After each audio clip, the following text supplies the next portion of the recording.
Alrighty, I believe we are live. Oh shoot, I just forgot that the volume's actually up on this thing. Oh, yeah.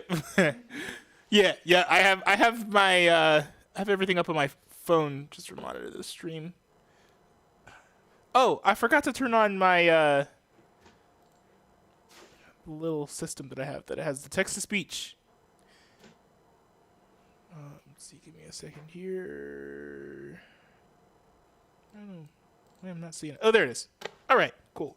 So we got the text to speech up and running. Let me go announce this into the Discord. We have such a stacked show ahead of us.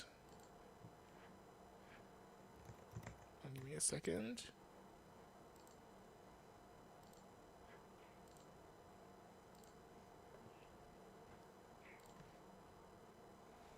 Oh yes, and I will be covering the petition in this one, so that should be fun. The reaction to the petition. I don't know if I will be reading the petition itself.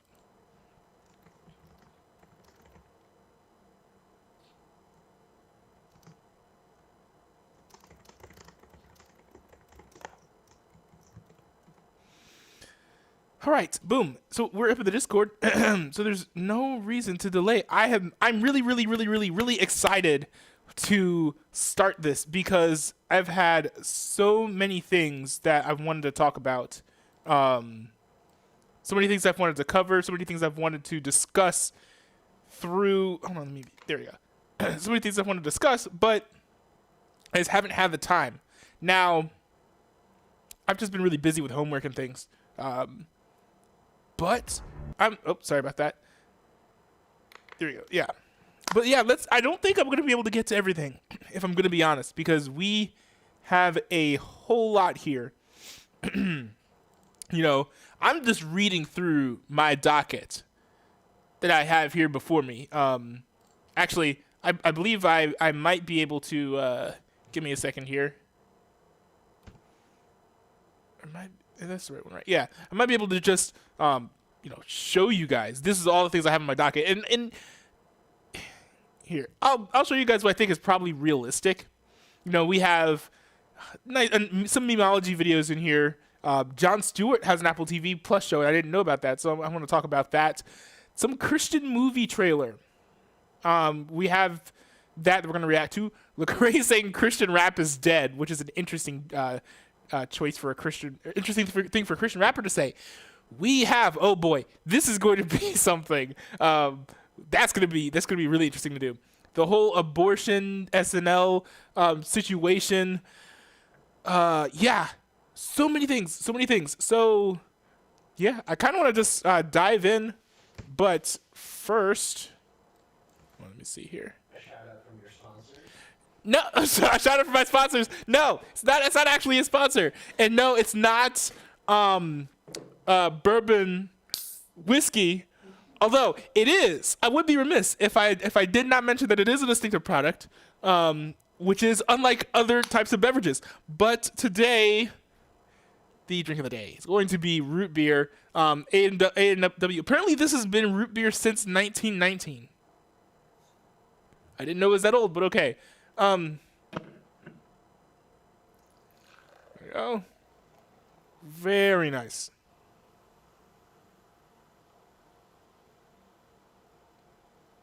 Look at that film. Alrighty. So I think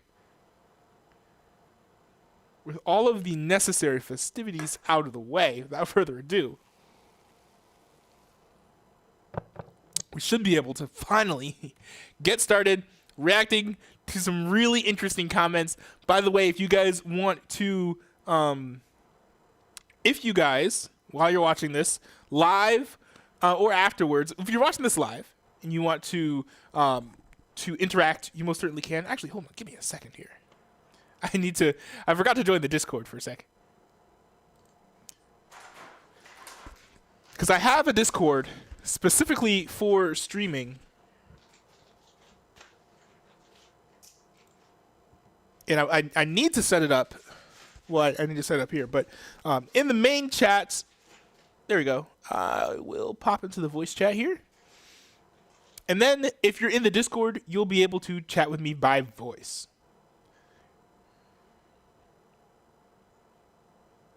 Let's see. Come on.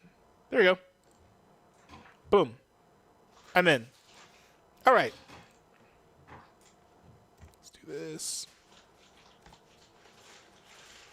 So, thanks guys for watching. If you just tuned in, if you want to participate in the stream, if you want to do it live, I have the text-to-speech thing for the chat. So if you say something, I'm not even going to have to really look at it, although I can. So if you put something in the YouTube chat, I'll see it. If you put it in the Discord, I might not see it right now, although I will see it later once the stream is over. But if you want to talk with me while I do this, I have on my Discord, by the way, which you'll see if you click the link in the description, I have a channel called like Audio-Visual Communications or something like that. I'm in that Discord right now. So if you want to talk with me as I react to stuff, feel free to go do that. That should be a lot of fun if you want to join. But without further ado, let's get into this Memology 101 video. Inflation has come full circle as satire becomes reality. And I might want to turn this down a little bit. A piece of satire becomes reality. Oh! I did see that. I don't understand. Hold on. Why supply chains, shock, and inflation are actually a good thing explained. What? What? Wait. No, I didn't even read the subtext for this. This is the most ridiculous. What? Winston Smith, at Winston Smith 1984. I think it's just hilarious that like the at is 1984 too. I think that really heightens this. A part of me is like, this has to be comedy, but it's not. Well, it's Vox or whatever. So, experts say the rising inflation and lack of food is a good thing for poor working class people as breadlines foster a sense of community. Yeah, I feel like there was a sense of community in the 1920s too, during the Industrial Revolution, when everyone was like, I don't know, getting like maimed and injured in all of those factories. Sure, that was a sense of community. I don't know that it was a good thing. Wait, let's keep going. Journalists are good at gaslighting. They do this all the time. I don't think you guys are just paying attention.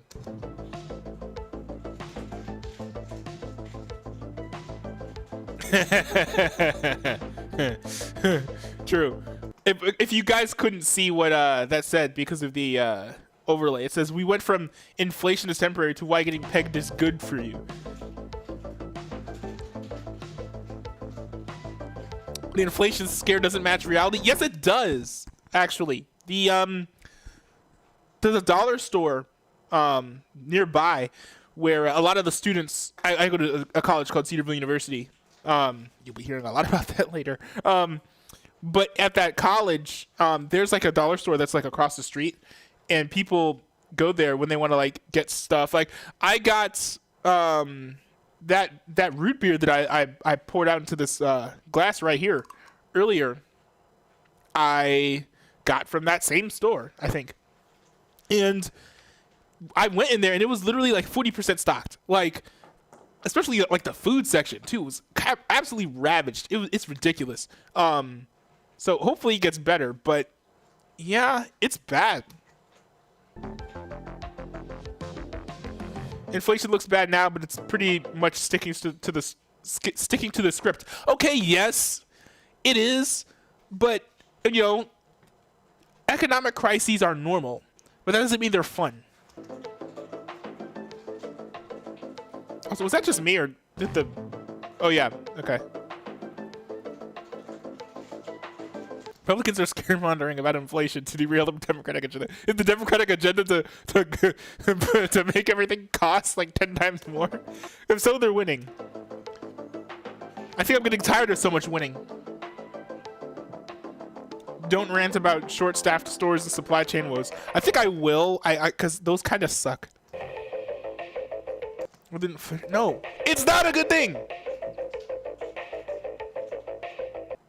Here's the thing. Okay, I actually want to see this because their edits are kind of funny. Sometimes they're cringe, but it's interesting. Bruh. Successfully. Hold on. What makes them think that was successful? I don't think people overestimate the gullibility of the American people or people writ large. I don't think that most people, as they're like starving to death because they can't get enough food, are going to believe the media when the media tells them that it's good for them to starve to death. No, this is not how it works. Because the problem is, you have very two like real layers of reality that people tend to live in. There's like one, which is like the very literal, visceral, like what are you experiencing right now in the moment. And then also you just have like the more like head knowledge or like emotional aspect of things where it's like you read something so you believe it's true. You tell yourself something or your brain tells you something and so you assume that it's true. So you have like those like dichotomies, but usually the empirical always beats that second level. And if it's not, you're probably in a cult because that's how cults work. It's true. If people are out there saying like, starving is a good thing, but your literal body is like, no, starving is not good. Like, it hurts. It's not fun, and I'm about to die. And then what you gonna believe? I don't know what you're gonna believe, but it's whatever. It's whatever. At the end of the day, I don't think that the people are that gullible, so it's not that big of an issue. But yeah, it's funny. All right. Let's see here. Let me pull this up. Make sure that the volume is fine. Okay, so we have this. Now, this is 2 videos I'm going to be reacting to. A couple promos for Jon Stewart series on Apple TV Plus. Now, apparently, this has been on Apple TV Plus for a while. It's actually available as an audio podcast. Unfortunately, the video version of the podcast is not available. But yeah, I don't even know. I'm hoping that it's gonna be somewhat similar to The Daily Show with Jon Stewart, but with the title, I'm guessing it's just another Last Week Tonight ripoff. Well, let's see. Oh, good gosh! Am I gonna get copyrighted for this music? I'm gonna mute the audio on this. Since I have the closed captions. Apple Music, Apple Original. Okay, fancy, whatever. I don't know what. What the hell happened to my face? Okay, fair question. Also, why is the closed caption so small? It doesn't make any sense. From Jon Stewart. Is that it? Oh no. Okay, we're halfway through. We're halfway through. To a visual medium. Why do we go back to a visual medium? Go to the podcast. This is a podcast, so that's funny. That's clever. And also, there will be podcasts. Yes, that's great. That's fun. I will say I like these graphics. I hope they don't make it so that next promo doesn't have. I hope they make it so the next promo doesn't have music. I hope this next one will be without music. And it will actually include some clips from the show. I've been away from television for some time. Okay. This is what I look like now. Yeah, it's okay. I think they need to stop playing too much on this is what I look like now. Like, bro, that's literally how you looked when you were on like the Colbert late show with Stephen Colbert like a few months ago. What's okay, what isn't? What are the priorities? That has to change or wait. I know him. What's okay, what isn't? What are the priorities? Yo, he was in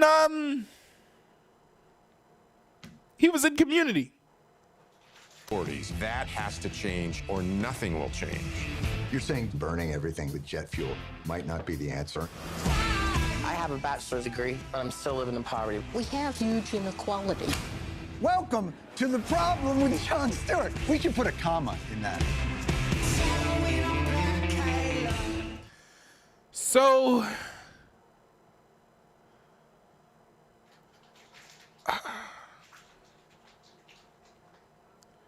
I don't know if this is going to be good or not, but I don't think it's going to be funny. I don't see many jokes here. I don't see even setups and punchlines. You know, is he burning everything with jet fuel is going to be... That's a snarky AOC Greta Thunberg retort to, you know, someone arguing that maybe using natural gas like fossil fuels, which is a natural gas, by the way, or natural resource or whatever, you know, that's a really... I have to see it in context, but it just doesn't seem very deep or intelligent or funny.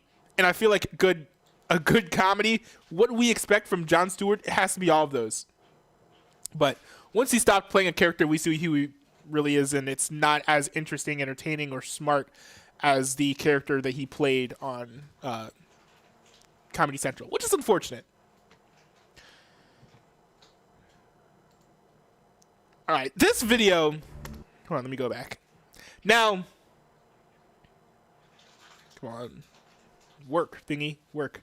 Okay, I do believe this video has been kind of making the rounds, but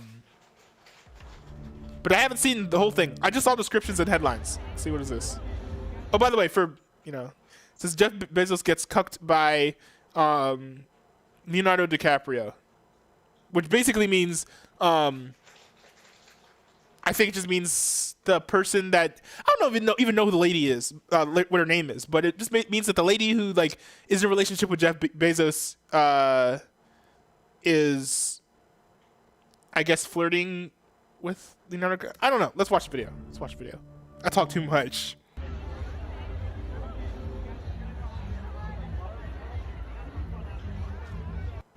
Yeah, I see it. I've gotten that look several times from multiple people, and I'm still single. But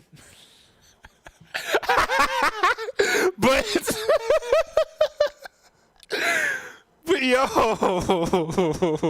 I think I think she might be into him. I think now, to be fair, to be 100% fair, and I need to pull this up. I don't think that Jeff Bezos should be too upset, and I'm going to demonstrate for you why in just a second. You just have to give me a little bit of time to pull this up. This is me stalling for time, because sometimes time is something that I need, especially when I'm pulling something up that I wish to show to you guys. And something that this will most certainly prove my point. Okay. I think I have one of the things here. I need the other thing here. This is just not, I mean, I'm not even gay and I see this. Okay. Look at this. It's not fair, man. It's not fair, okay? Dude. Okay, I'm just gonna say it. You know, unless you're a very specific woman, if you look like this, and if you're in a relationship with someone who looks like this, you're not in it for the looks, man. I'm just gonna keep it out there. Now, someone like Leonardo DiCaprio, on the other hand, ooh, okay. Now we're working with something. Jeff Bezos, if I was Jeff Bezos, I would not be upset. It's a really unreasonable request for someone who looks like Jeff Bezos to expect his significant other to not find anyone more attractive than him. Maybe I'm ragging on him a little bit. He's not the ugliest man in the world, but he's not. It's not a fair comparison between him and Leonardo DiCaprio. It's just not. But yeah, no, it is what it is. It's funny, it's humorous, but I think that it's older news too. Like, I think people have already passed it over, which is a good thing because it's not. You know, I think if people were taking this too seriously, they'd be like, "Oh, is she gonna be dating Leonardo DiCaprio now?" Well, no, doesn't matter. Look, Jeff Bezos doesn't even look. Hold on, let me go back. Jeff Bezos doesn't even really care. And that's a good response. It's fine.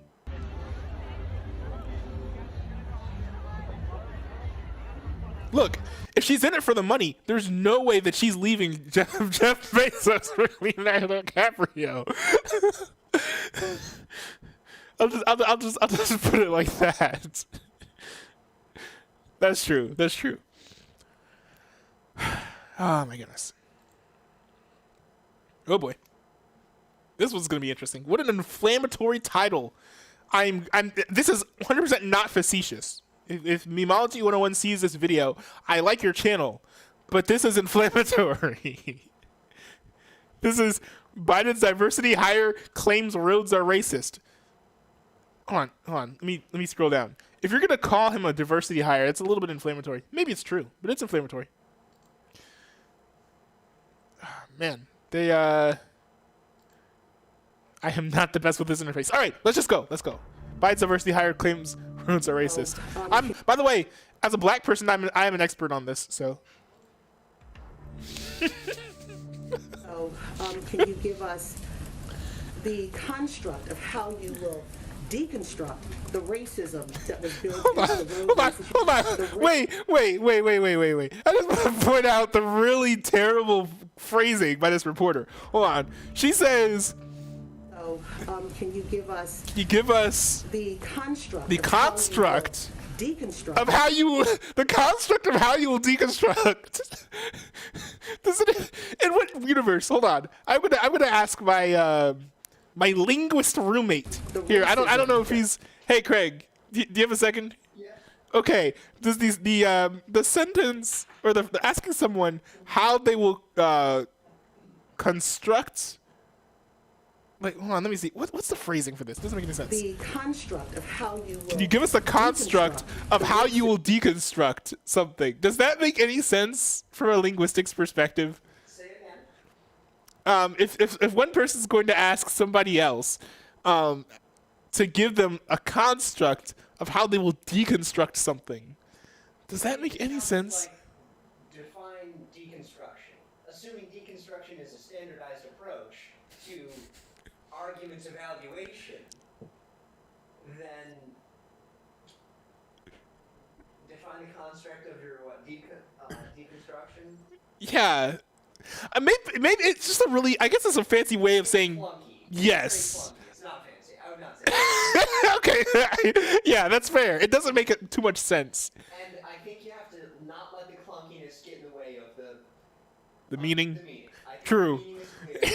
People don't like when things sound clunky. Yes, no, and yeah, just the construct of something deconstructed just sounds hilarious to me. It's very like phonetically redundant. Yes, But it's not semantically redundant. true, and it's heightened by the fact that I'm watching this with closed captions on. Oh yeah. So yeah, cool. Thanks for the input. Right. The construct of how you will deconstruct the racism that was built into the roadways. The what? The racism that was built to the roadways. Oh man.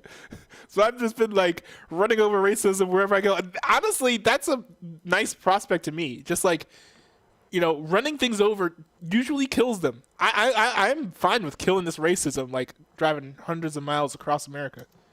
The racism that was built into the roadways.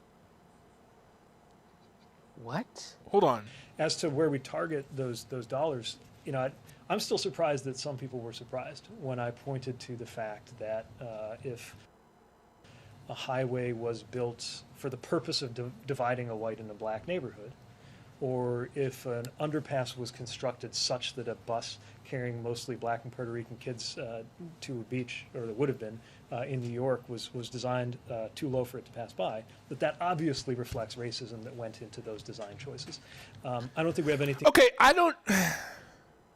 In analyzing this, I don't know if what he's saying is true. I'm just gonna assume that what he's saying is true. But let's to lose continue. by confronting that simple reality. And I think we have everything to gain by acknowledging it and then dealing with it, which is why the reconnecting Oh, well, okay. communities, that $1 billion, is something we want to get to work right away. Okay. Kind of gimmicky video here, but I don't. Okay, the race. First of all, whoever this reporter is, she, at the very least, she needs somebody else writing her questions because she's saying a lot of things that don't make too much sense. She's saying that racism is built into roads. She's asking for like the construct of deconstructed things. These are the worst questions I've ever seen a reporter ever ask. But I will say, I think that it's a little bit, like I said, it's a little bit judgy. It's a little bit, I don't know exactly what the word for it is, but, you know, if these roads were indeed, you know, paved by racism, designed to, separate communities away from each other, sounds like something bad to me. You know, not like anyone would ever try to do segregation again in America ever. Yeah. But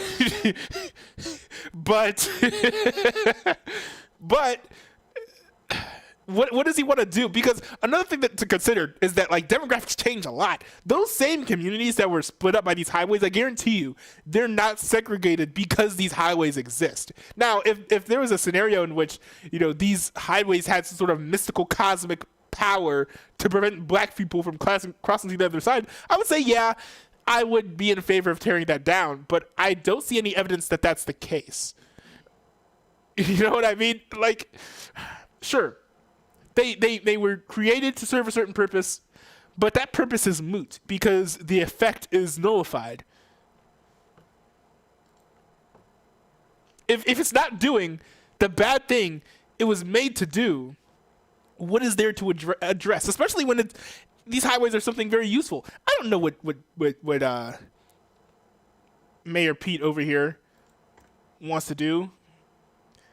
I'd also have to look into the details of this bill that he's proposing or whatever, because he might be proposing some good things. It's possible for Democrats to do that sometimes. But I don't know how you can unracist a road. I don't know. I just don't know. All right. So next we have this Christian movie trailer. My goodness, the things I review are so random. But it's a bunch of different things I thought were interesting. I don't even know why I'm reviewing this. This movie came out in 2019. But yeah, I watch Christian movies from time to time. And I hope that they're good. They're usually not. I will say that the Selfie Dad by Michael Jr. was a pretty good movie. It was a visual failure, but from everything else, it was actually a triumph. Like, the writing was pretty good. Everything was evenly done. The pacing, which most Christian movies suck at, was pretty good. Actually more realistic than most movies you will see, in my opinion. And also it's funny. It's written by stand-up comic. So, but anyways, here's a trailer for The Shift. Some movie on VidAngel. I don't know who produced it. Hello? Hi, honey. Did you pay the Oh no! What do you think? I was at work, and now I'm in the car. Whoa, what the what?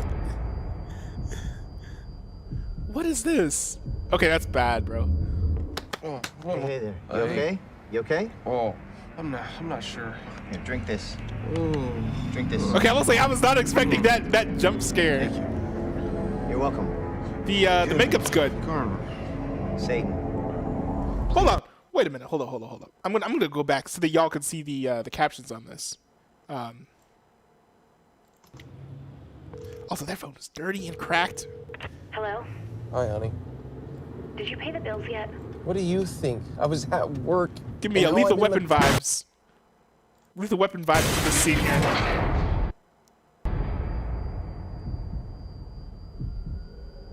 That's bad. They should have never done that. I will say, frankly, and this is me being a little bit critical, nitpicky, you know, instead of having all this fake effects there, should have just done a smoke machine. Surround the cars with smoke. You'll get the idea. But then again, I'm not seeing the scene in context either. You okay? You The okay? makeup's good. The color grading before was terrible. But this Drink makeup's good. this. Drink this. The acting's bad. Thank you. You're welcome. Kevin, Karma. Except for Satan. Satan. Pleased to finally meet you. Please, finally. Who's this dude? She's a bad I'll offer actor. you a job. I set up my power He's a bad players, actor. and they do my work. I set up my power Sorry. players, and they do Sorry. my This work. is. I feel like. Bad acting. Kevin, you're special. You don't even know. And I can't do this all by myself. It's a big job. I've never hurt anybody my whole life. No, but you have such potential. I'm not like that. I wouldn't know how to be like that. Be like what? Are you sure you are where you think you are? Wait, what? Hold on. Man. I wish I knew what this movie was about. That is not a good thing to be asking after having just watched a trailer.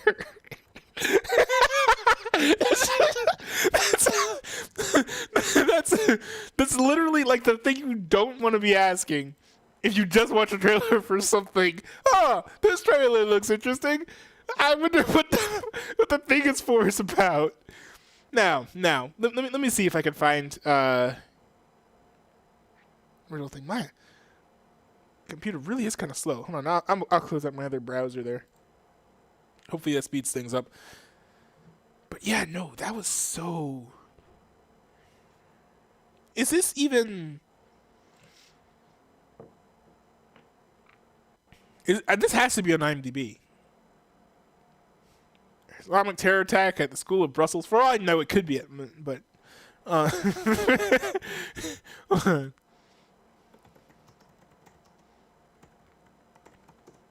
Because it's on VidAngel, so details.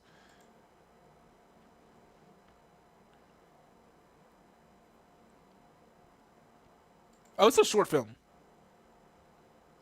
An ordinary man whose faith is lapsed comes face to face with Satan and given a choice to take a job that will bring him untold wealth and power, be hounded by the devil for the rest of his life. That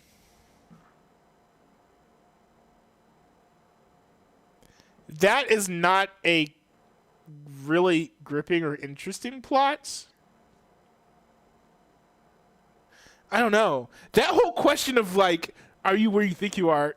If they put him in like purgatory or something, that would be dope. That'd be like really interesting to watch. I'm not even Catholic, but that'd be interesting. But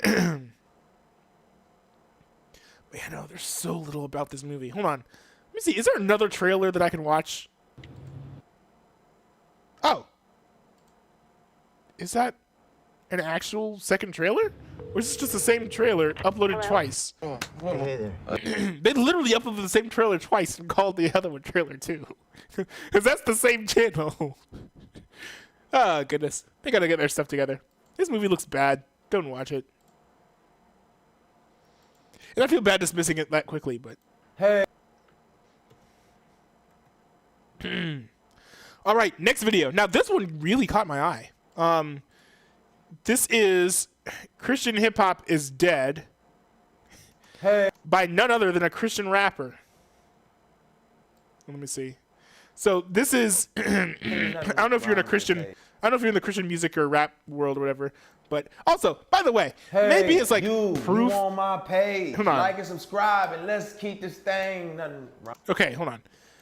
Just looking in the background, I think there's a little bit of proof that what he's saying is not true. He is a signed Steph Curry jersey, a bunch of other signed Warriors merch. He has like, what is that? Some sort of certification, probably platinum or gold or something for like I'll Find You, featuring Tori Kelly, a BET award, a Grammy, and what I believe is the boombox that was in the original Jesus Music music video, which I'm just realizing my head's covering it, but I'm describing it. You can watch the video. I'll put the links in the description to everything I'm reviewing.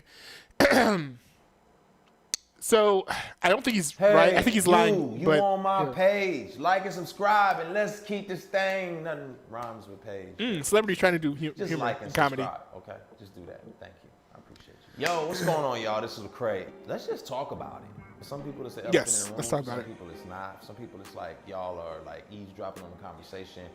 Everybody has a perspective and an opinion. I hope this doesn't get striked for the music. Okay, and so that's what you came here for. You came here to hear my thoughts on this particular thing. Yes, we are 29 seconds in. You haven't even talked about what the title is. Argue in the comments about Okay, I'm being a little bit nitpicky. I would do the same thing. But is Christian hip hop dead? Oh, God, please, no! No! Why is that even being brought into question? Why would I even bring up something like that? I come from a time period. I wonder if he's going to do one of those things where it's like the title of the video is the wrong answer to the question that the video is actually about.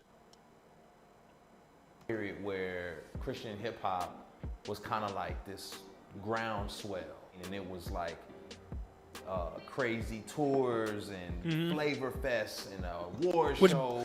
By the way, it's bigger now. It's bigger. We're at the point now where I think what was it, like the Holy Smoke Fest or whatever?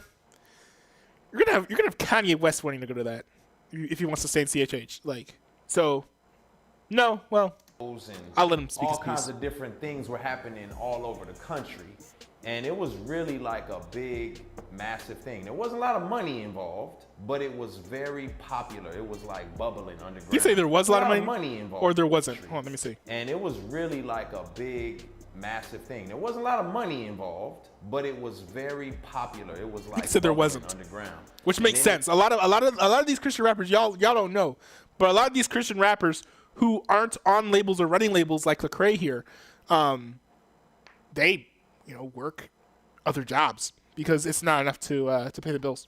It became very popular, and everybody was traveling and doing tours and doing all kinds of crazy stuff. And now there's not as much of those things going on, right? Like, we don't see them as much. So does that mean it fell off? What's going on here? Now, for some people, they don't even Hold on. as much. What is he talking about? There's not as much and doing all kinds of crazy stuff popular, and everybody was traveling and Christian doing rappers tours bubbling and popping in tours, traveling, doing tours, and that's not happening anymore. There's not as much of those things going. Do you know why? Hold on. I think the answer is right in front of you, bro. We're in the midst of a pandemic, whatever. Call it what you want. But because of all of the restrictions that these governments have placed, people are not touring at the same capacity as they were before. Even before the Travis Scott situation, I think that there were doubts about excuse me. I think there were some doubts of is this event going to happen? And then when people announce it, they're like, oh, well, people going to have to get poked to go? Like, half of the EDM festivals from this past summer didn't happen. Or they were pushed to the winter, or like fall, winter, whatever. Of course, things are not going to be normal. It's 2021. Right? Like, we don't see them as much. So does that mean it fell off? What's going on here? Now, for some people, they don't even know what Christian hip hop is. True. And I've contributed to Christian hip hop doesn't know what Christian hip hop is. Like that ambiguity, because you know what I'm saying, like as far as the genre is concerned, I felt like I didn't want to be boxed into a particular genre, and I just was trying to stretch my arms and go further than I'd gone before. I remember Caused this. a lot of confusion. There was so and much I take controversy with full that. ownership for that. For all intents and purposes, there is a category of hip hop music that is Christian, right? Like it's Christian rap, made by gospel rap. Christians, generally Call it for what you want. Christians. And then there's what some people call gospel rap. Oh yeah. That's a whole nother conversation. Really, when you say Christian hip hop or gospel rap, oftentimes they're really the same thing. It's just that two different cultures of people. Was that Lil Baby? I don't. Hold on. See, I don't know my secular music. I don't see. Is that Lil Baby? With. don't even know who he is, but he's a prosperity preacher, heretical and whatnot. Yeah, no, that looks like the small baby. Yeah, that's most definitely the small baby. They're really the same thing. It's just that two different cultures of people are encountering it, and that's the titles that they're giving it, right? So that's a whole nother conversation for I don't understand time. why. Is CHH dead? I mean, I don't think it is. Okay. I don't think it's dead. I knew this would happen, okay? This dude makes a video called Christian Hip Hop is Dead. And then he says, I don't think it's dead. It's whatever. It's fine. vibrant. And I think It's the artists vibrant. are going to have to embrace the origins and the roots and when it was just underground and like bubbling. Also, I think it's helpful for the younger generation to understand what the older... I'm going to put this out there. All of the best Christian rappers, maybe not all, most, because KB exists, but most of the best Christian rappers are underground. bubbling. Also, I think it's helpful for the younger generation to understand what the older generation contributed toward, what has been established, what has been built, so that they can follow. He's saying this because he runs a label. Footsteps. Oftentimes, people see what somebody like myself No. But he's right. I think that there's too much infighting in CHH as a whole. What you see in rap, I don't see as many. I think the last time this happened was the whole like SoundCloud rap era where like people are like, oh, it's mumble rap or whatever. But then after the big music labels like Sony signed all the mumble rappers and then co-opted their sounds, they weren't exactly mumbling anymore. Then there weren't huge feuds and groups of entire, not fan bases of one artist versus fan bases of another artist.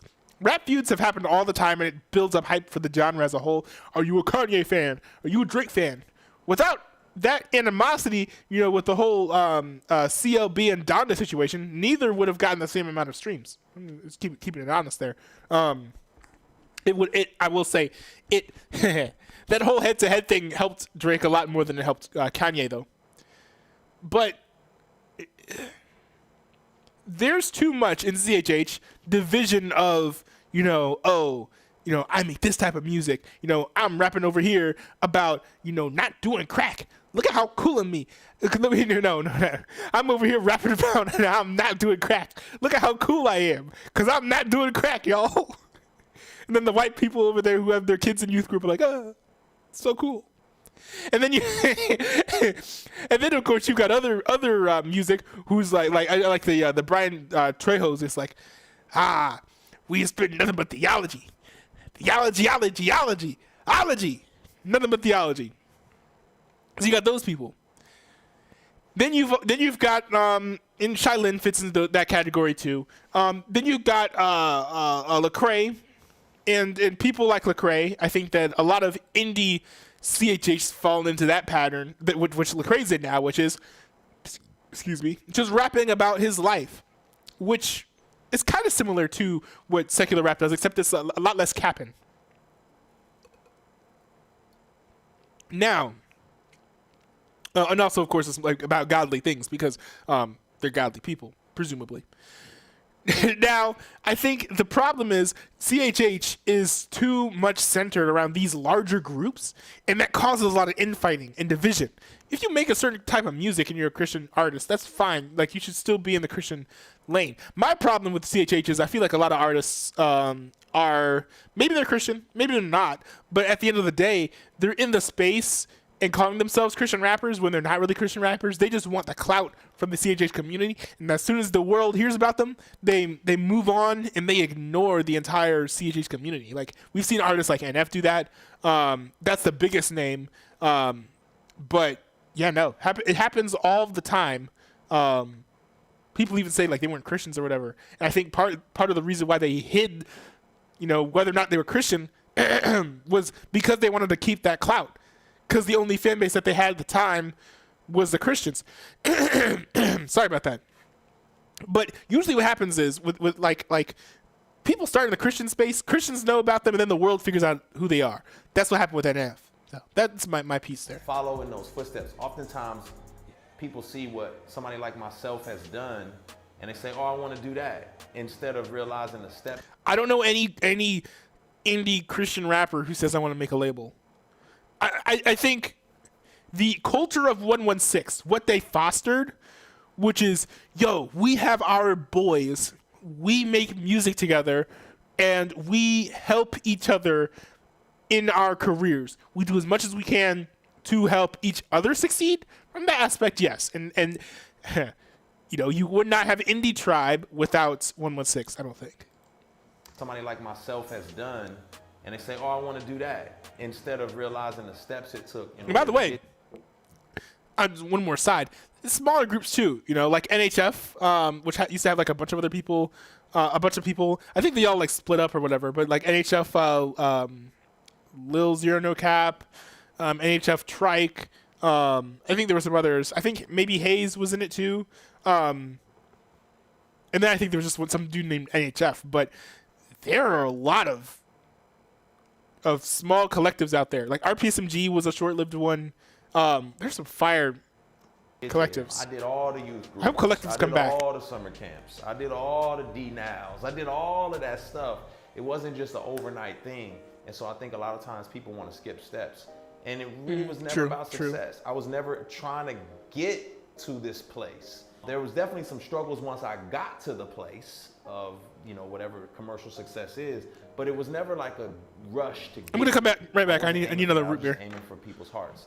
And so now I see there's been like a lot of young individuals who just want to be successful. Yep. And there's also individuals who just want to like, are passionate about, you know, their faith. There's some individuals who's passionate about the craft, and I think, man, you gotta learn how to come together. Not to say people aren't doing that. People are doing that. They are coming together. Even as we speak, there's folks who linking up right now. But we gotta consistently do that, and multi-generationally as well. Folks don't know about Stephen Wiley, about Preacher in Disguise, T-Bone. Man, folks don't even know about Grits. I don't even know who half those people are. I know Grits and CrossFit though. Grits and CrossFit, those are roles that was paid for me. Those are goats. And I want other people to realize. Yeah, you guys will realize there would not have been there'd be no Lecrae or Flame, who really carved out the two lanes of CHH. There'd be no Lecrae or Flame without CrossFit.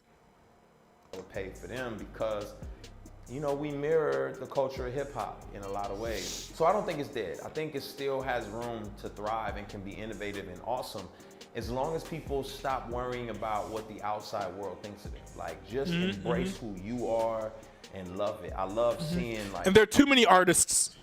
I think Caleb Gordon's one of them. And it's a shame, because his music is fire. But from a creative perspective, I feel like he's always, like, just switching up a style to match a popular artist style. You see this happen with other artists, too, like Jude Barclay and Henrik, who are fire artists. But... they're also just trying to catch the current wave of the secular music rather than just making their own style. It's unfortunate. Indie Tribe and Not Clyde's. Not Clyde is fire. Yeah, Miles Minnick is good. Man, I just love seeing this new crop of individuals, you know what I mean? Swayze and just even our artists here, you know, from Hovies. It's gonna name drop Little Limbo. Little Limbo is insane. I just want to give him a shout out. 717 NA. Whole lot of artists out there. And just even our artists. Oh, Gio's good. Gio. Check out Gio's song Control. Song here, you know, from Hovies. I like the Caleb Gordons. I love seeing, you know. Yeah, again, Caleb Gordon stuff is fire. It's just he's trying to catch the current wave all the time. Angie Rose and all these. Oh yeah, she's so good. And just figure out how to elevate this culture. I will say, as someone who's listened to Angie Rose for a long time, it's cool that she got signed. I think she got signed to Sony. It's really nice because she's making some of the best music she's ever made. And it's awesome. Because this culture paints a picture of what God is doing in the world. And so when we're so worried about what everyone else thinks, then we're not being who we were created to be. We're trying to be what they want us to be. But when we're Caleb Gordon saying, hey, who are we? And what are we care about? Then I think we can move forward. Now, it is distinct because it's full of Christians, but it's still hip hop. So we have to remember that as well. Like, we can't just like say, as long as I say Jesus a few times, I can do away with the craftsmanship and the art. Like, hip hop is based on writing and rhyming, and it's a whole craft and a culture. and God redeems culture. So like, go in there and show them like, yo, Yep. yes, I love the Lord, and yes, I do this hip hop thing. Like, I'm good at it. I'm gifted at it. I appreciate it, and I think people will pay attention to that, and they'll rock with you. So, is it dead? Nah. Yep, it's not dead. It's another phase, and I think it's gonna come back roaring in a whole new way if it stays on the path that it's on. And yeah, man, I'm excited to see what the future holds. I'm here for it. Not here. I'm here to Well, support let's it. see what he has to And, say here. You know, I appreciate y'all. Keep going. What's going Now, here's what I'm curious to see, and this is a good question. I feel like, why does he feel like CHH is not? Because clearly he feels like it's like CHH is kind of in a lull right now. That's why he's using phrasing like, "Oh, it's gonna come back. Don't worry, we'll be fine." I've been here, bro. CHH has been like the soda. It's been bubbling. It's been around. I don't know who told you that CHH is on the decline. Your label's on the decline, but CHH as a whole is not. I think I stopped taking shots, but it's true. Well, that's not even fair. That's not even fair. The legacy artists are on the decline because you got Hovey's popping off and Wande's popping off. What Up RG's gonna pop off when New Hollywood comes out and Andy Mineo.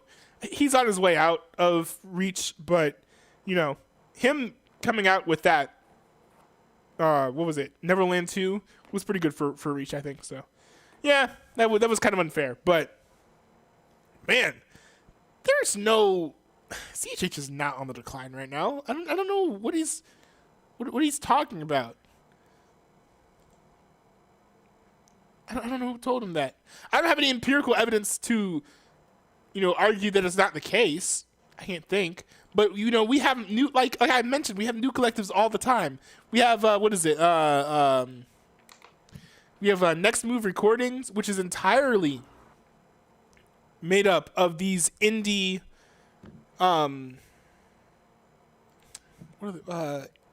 shoot. Why did I lose my train of thought?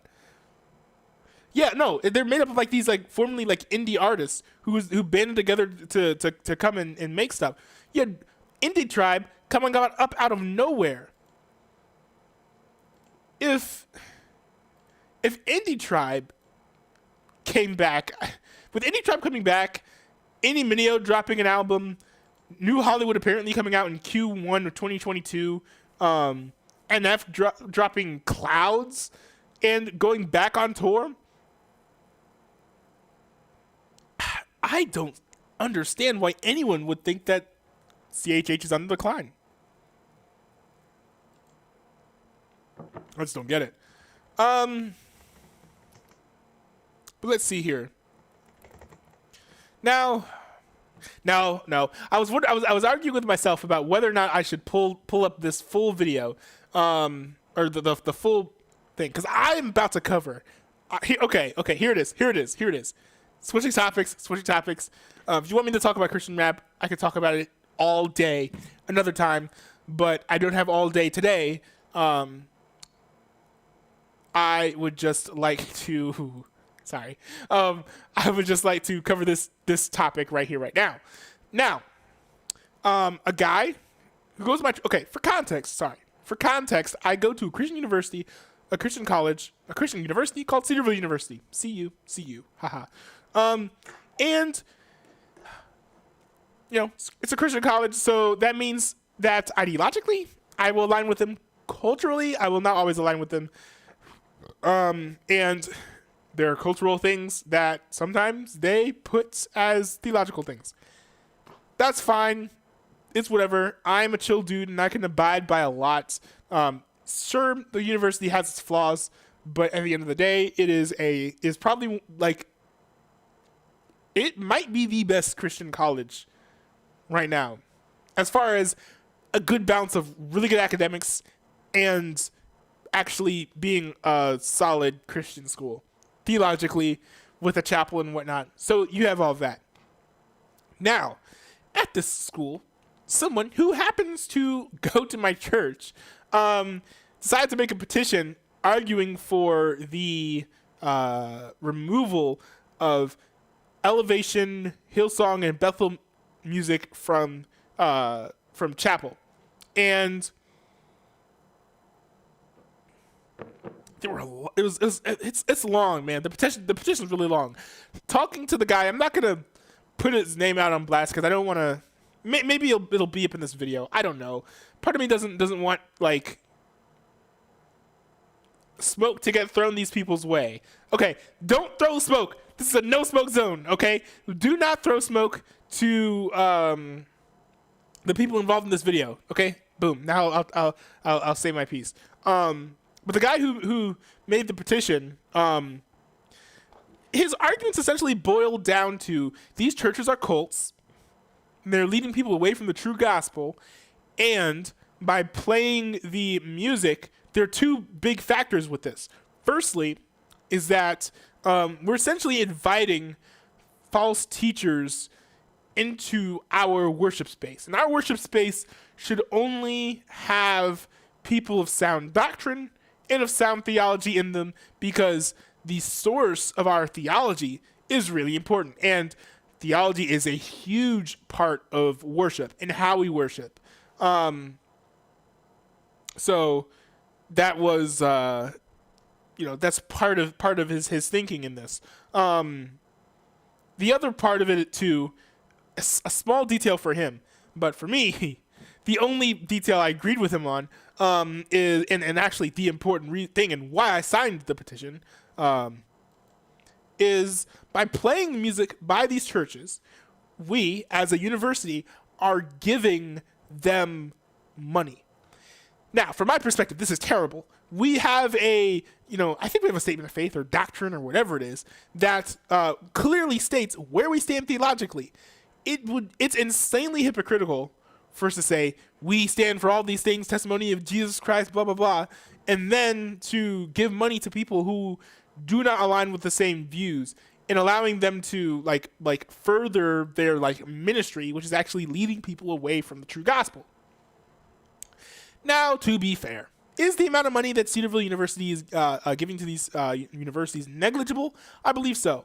I think from talking to the guy, based on what he said, the CCLI license, which is what we utilize for licensing for playing worship music so that we don't get copyright strikes in real life, is I think close to either $2,000 or $4,000. I can't remember. And he postulated that, kind of half of the music that we play, could be more, could be less. I haven't measured it. He hasn't measured it. Is music from these churches. And so because it's like a significant portion, it means a significant portion of Cedarville University funds are going to be given to these very heretical churches.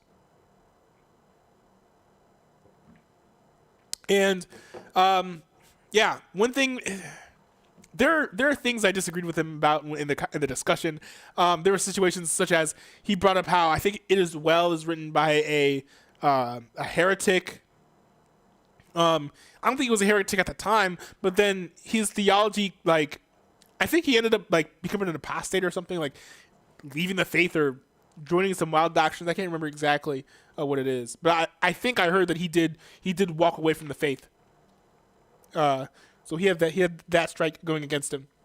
But I thought that's comparable to, having this Hillsong, Bethel, Elevation music in the chapel, because, if you're leading people astray, if your doctrine is bad, if what you are espousing is not the truth outside of the music, then there's no functional difference there. Now, he had said, and I don't know if he misspoke, maybe he misspoke, because at this point, at least I think on his end, the conversation was becoming a little bit more heated as it was going on in this individual exchange. But he had said that It Is Well is more identifiable. No, he said that the Hillsong music is more identifiable with the church itself than It Is Well is with the person who wrote it. And I kind of asked him for clarification with that, and I didn't really get a satisfactory answer.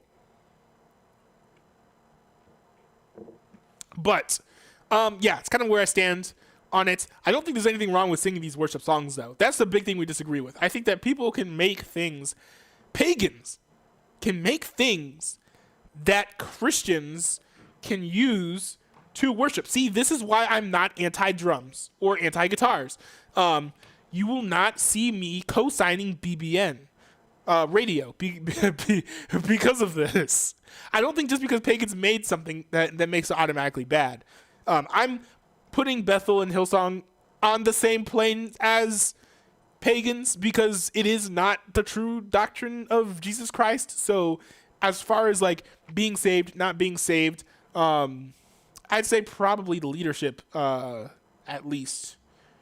The church as a whole definitely does not function as a church of God, because it's leading people away from the truth.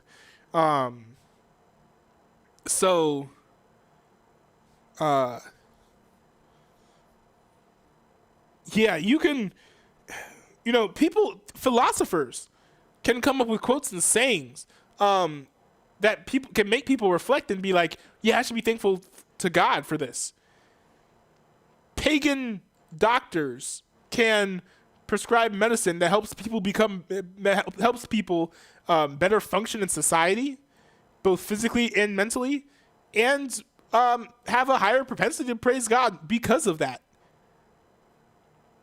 That's just them's the facts, bros. So yes, Hillsong, Elevation, they're all terrible, bad, heretical cults. I think it's up to interpretation. I would lean towards that. I would like to see more evidence individually of that before I accuse groups of being that, but Bethel definitely seems to be a cult to me. So yes, while I agree with the majority of this petition, I did sign it. But yeah, it's not a huge sticking point for me because so little university money goes towards it. Now, this brings us to this highly ratioed video by a man named Mason A. Kimball. 2 likes, 26 dislikes, and I would like to see what this man has to say. Now, based on what my roommate said. Hi everyone, my name is Mason Kimball. Wait, I don't know what happened. Based on what my roommate said, this is likely going to be something that I find and I would like to at least amusing, to put it charitably. I have no idea what he said. I asked my roommate not to say anything so that I have a blind entry to this video. Because I want to have a genuine reaction with you guys. That's what all of these videos are for the most part. So let's get into it. Hi everyone, my name is Mason Kimball, and I would like to take a balanced look at this petition for removing Hillsong, Bethel, and Elevation music from chapel. By the way, I've never met this guy before. If he wants to talk to me in person off of the stream, or off of the stream in person or on stream, if he wants to clarify something or whatever, I am totally fine for that. He can also leave comments in the description. I literally don't care. Everything I'm gonna say is definitely gonna be in love. I may crack jokes, but if I feel like I'm being too mean and I'm very self-critical, I will immediately apologize. This is a live stream, bro. But yeah, I will clarify. I haven't met the person who made the petition in person, even though I strongly disagreed with him. I have not met this person in person. This guy in person. Not saying I'm biased. I do think this is an important issue, and I will share my conclusion regarding the matter I will say I don't think it's an important issue. At the end of this video. But for now, I would like you to reserve judgment and solely listen to the facts I'm presenting on both sides of the issue. I would like also, in a lot of these videos, unless it's like demonstrably false, I'm not going to assume that someone's lying unless I have evidence that they are doing so. So I think for the most part, unless there's something where I know for a fact that he's saying is not true, I'm going to assume for the sake of the video, and just for the sake of neutrality, that everything he's saying is true. To explain the reasons that this petition is being put forward and the reasons that there's opposition to this petition. I would also like to explain misinformation that has come from supporters of both. One thing I would like to say, the guy who made this petition did not know this, but Cedarville doesn't play Bethel music. Just something to put out there. Sides. First, why there are some issues with with some people regarding this petition. Why do people not like the If petition? you need me to speed this up, let me know in the I chat. think one issue that people have with the petition is that they know that some Hillsong, Bethel, and Elevation songs actually do have good theology. Yes, true. I And will not debate that. Cedarville vets Man the of lyrics of all the songs. Is a particular Hillsong song that has amazing theology throughout the vast majority of the song. Mhm. However, we do also know there are Hillsong, Bethel, and Elevation songs that contain heresy. Mhm. We do know that songs like Grace to Grace, which we have played in Cedarville Chapel, contain heresy, imputing worth to the human soul and worth to the human heart as well.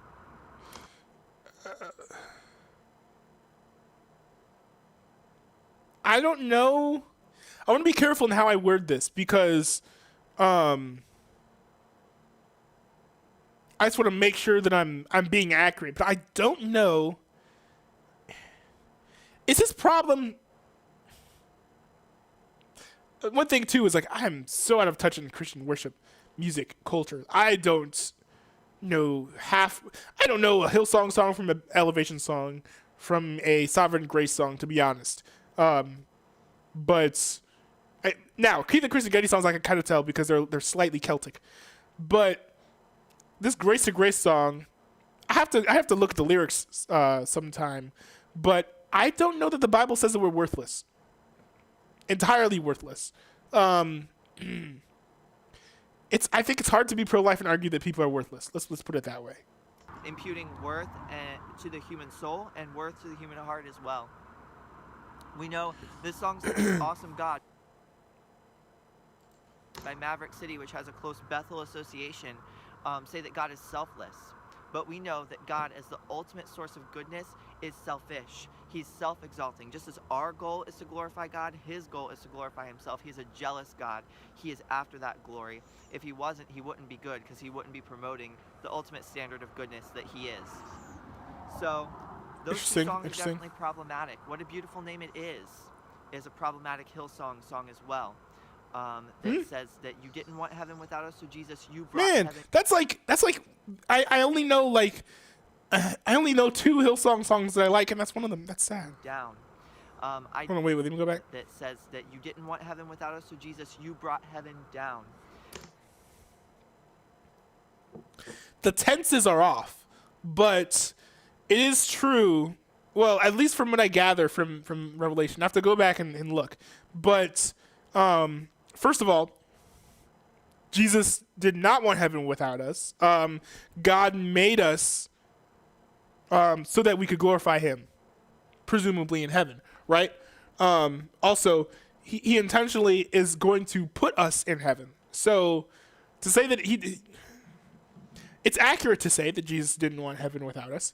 And heaven brought down, I believe God is basically going to come down and like terraform the earth, and like I get the impression that like the new earth is kind of going to be on earth.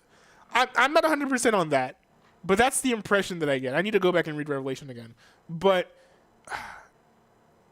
semantics, from a tense perspective, it's incorrect. I do believe that's problematic because that's not the reason Jesus came, because he was somehow lonely in heaven. So I would say those 3 songs are good examples. 2 of those. Okay, hold on. Being lonely and not wanting us, being lonely and wanting us to be in heaven are 2 entirely different things. I think. I don't think that's a fair conflation. But yeah. So I would say those 3 songs. A lot I could say about that. 2 of those being very recently played in chapel: Awesome God and Grace to Grace. So I do think we do have some reason for concern with regards to the lyrics of the songs, but I will agree that not all Hillsong, Bethel, and Elevation songs have heretical lyrics. And to that end, if the petition was specifically to say Is this a harp? all Hillsong, Bethel, and Elevation songs. Just no, hold on. Sorry. I just realized that this no, I'll go over it later. But it's just me, or is the Guinness logo just a harp? Petition was specifically to say that all Hillsong, Bethel, and Elevation songs have negative lyrics or bad lyrics, then I would not support the petition at all. However, I do have a counterpoint, and I think the petition has a counterpoint. Ethan Tanner, the author of the petition, also... There it is. His name is out there in the public. It's Ethan Tanner. It's the name of the guy. Attached a document with the petition outlining his opposition to Hillsong Bethel and Elevation. It's very long. I don't know anybody who's read that all the way through. Never in that document, which is rather lengthy, yes, it is. does he claim that Hillsong Bethel or Elevation produced 100% heretical music. I have also met him in person, and he also admits that they have made some quality songs, which is good, and it shows you're using at least some thinking skills. If you can acknowledge that just because somebody is heretical, that some of the stuff that they produce is not necessarily going to be heretical. Do not believe this is the claim that's being made by the majority of the supporters of this petition. There are some who seem to be closer to that camp, but I don't think anyone's making that claim outright. And certainly the author of the petition, who I have talked to personally about the petition, nice. That is good. does not believe that all Hillsong Bethel or Elevation songs are inherently evil. So that's not the issue at hand. Largely, the issue at hand, there are a few. One, royalties. I'd like to address some of the things that have been said about royalties. I saw there was some talk in the comments section of the petition regarding royalties. Cedarville has a license that they buy from the licensing agency CCLI, and it gives them access to a plethora of songs, not all of which are by Hillsong Bethel and Elevation. Right. However, and that was my concern, right? This is why I asked more details as I understood how the licensing works, that we're not going to throw the baby out with the bathwater. That's like the thing that cinched it for me, was that, we can get rid of Hillsong and Bethel music, and, well, we never played Bethel music, but we can play Hillsong and Elevation music and not have to deal with, and still be able to play like songs by like Sovereign Grace and Keith and Chris Getty. Like, that is dope. They have to report which songs they are using, and the funds are apportioned based on what songs are used. So, for example, if they see that churches and colleges like ours are using the songs, then they'll give the funds to those groups. So it's given out sort of in that way. So it actually does support, regardless of how small. We're not talking about numbers here. We're talking about the reality that some of Cedarville's money is going to an insignificant amount. Support. But the fact that they're giving money matters. How much it matters little, but it does matter. Hillsong Bethel and Elevation, which obviously have errant doctrines, including the doctrine of kenosis, which says that Jesus, when he came down, emptied himself of his divinity. Modalism, which says that that's bad. Persons of the Trinity are three modes. Yeah, nah, bro. God. Too much. You can't read the New Testament. I'm sorry. You can't read the New Testament and think that. Well, you can, but the New Testament very clearly. Excuse me. The New Testament very, very clearly opposes modalism. We are supporting a place like Elevation that says that where Pastor Stephen Furtick of Elevation says that he is God. Supports the little gods theory, which is largely propagated in cults like Mormonism. Supporting Hillsong Bethel and I don't know if that Elevation is also supporting prosperity gospel theology, where they very dangerous stuff. I hate this. And earthly prosperity if you come to Christ. We know that to be wrong. Christ was the suffering servant, and he's our example. If anybody is coming to Jesus for just for earthly wealth and riches, health and prosperity, what they really want is Satan. We are hated by the world, and as a matter of fact, the Bible says in James 5, it talks about the difficulties that rich people face, and even in Matthew, Jesus talks about how it's easier for a camel to fit through the eye of a needle than for the rich man to enter the kingdom of God. It is difficult. We should not be pursuing not impossible, but the love of money, because the love of money is the root of all evil. And these doctrines that these cults are putting forward do push. Making money ain't bad. I just want to put that out there. And you can go on and on and on. There's a lot there. Bethel has some crazy stuff with casting out demons and whatnot. They had, I think me and Ethan Tanner both talked about this, how Ethan Bethel Church had people praying that God would raise some baby back to life, dead baby back to life. It's terrible Jesus was stuff. born again. As a matter of fact, one of the leaders in one of these cults actually said that that Jesus came and asked him for forgiveness. Jesus In person? doesn't need to ask for forgiveness because he's never sinned. So these places That's so consistently teach crazy, man. errant That's messed up. theology, so supporting them is definitely problematic. There is also another thing that I think this petition is really aimed at, which is that the music is a chief means of evangelism for these cults. Hillsong, Bethel, and Elevation all use music to bring people in to Hillsong Church, Bethel Church, and Elevation Church. I use those. One thing I think it would be interesting to see is how many listeners sorry, how many listeners of Hillsong, Bethel, and all these churches, how many listeners they have, how many of those listeners go to those churches, and how many of those listeners went to those churches because of the music. I think that's something interesting to consider that I don't know how many people have talked about. Terms loosely. Excuse me. And they funnel people in that way. You know, They I've never also gone to Sovereign Grace Church because I heard Sovereign Grace music. promote their teaching at their concerts. So an issue with playing a song like that in chapel is that it gets into people's minds, and then it gets into people's YouTube feeds as they, listen to it after the chapel, after it's in their head. Ethan Tanner's And literal then it verbiage. Also, eventually, when Hillsong comes to concert close to them or something, then it eventually moves to them actually receiving teaching and eventually potentially being members of a cult. And it does happen. I've It heard does. multiple instances. I don't know how where common it these is, sorts though, of tragic events but have it does actually happen. occurred where people are drawn in, and at a certain point it's too late. So I think that is a large part of what the petition is about. I will say this. It really says something about your view of salvation if you think that we need to keep Christians from hearing heresies so that they stay saved. Just throwing that out there. Let me also say the petition is not about song style. Song style, I think is what he meant to say, right? At least in my opinion, I don't think there is a biblically acceptable song style that is prescriptive for everyone. Thank you. I think that hymns definitely have a lot of value. I think that rap can definitely have a lot of value. I think that any variety of music types can have a great. And this is why when I worship, okay, worship music, I'm gonna say this. I hate the style. For the most part, I'm sorry, man. I just don't think it's all that musically creative. But it really is great to be able to worship corporately with people. The musical style does not have to be something that I can get down with. If I can worship God with other people, I think that's what matters.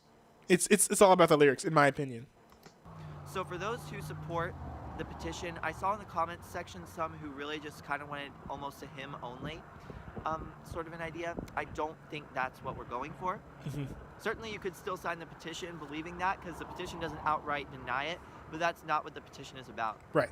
It's not about changing the style of our music in chapel. It's about... Why the heck is this guy ratioed?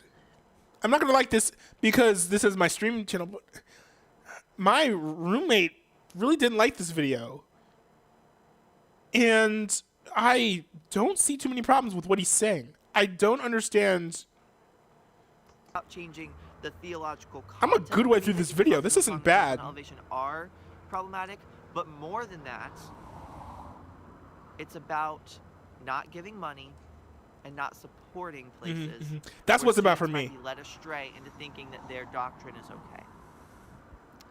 All right, so there are a lot of different. I don't know, man. Hold up. I think that Cedarville teaches enough clear, good doctrine that there's no the doctrine and gospel that's taught at Cedarville University is in some way, but it is incompatible with the theology of Elevation, Hillsong, and Bethel music. So if you need a scrutinized theology that you accept, that you receive more, if you can come away from, getting a lot of Cedarville University teaching and then getting a lot of Hillsong teaching and thinking that they're preaching the same gospel, because it's just not true.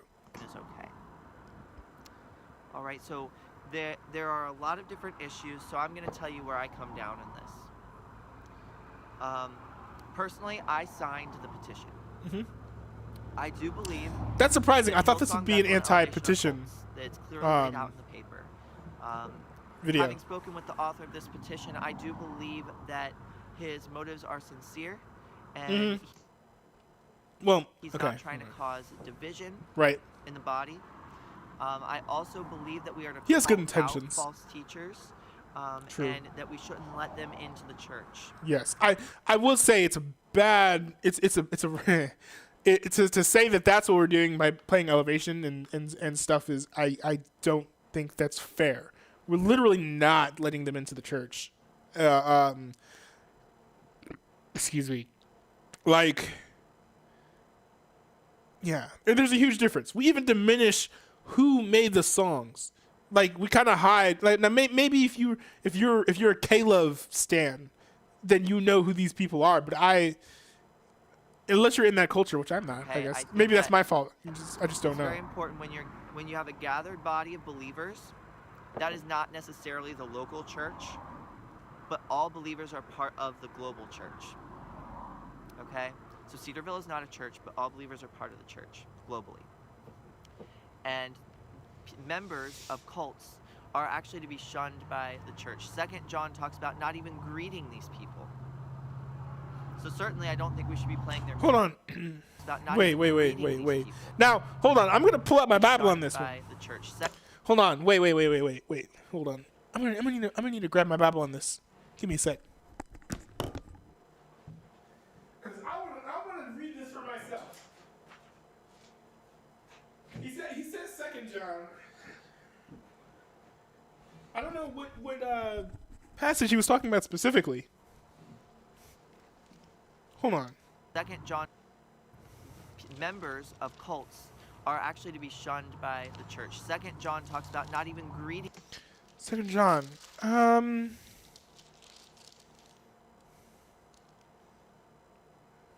Let's see. Okay. Let me see if I can find it. Okay. I see it. I see what he's talking about. Let me go to Bible Gateway and pull this up.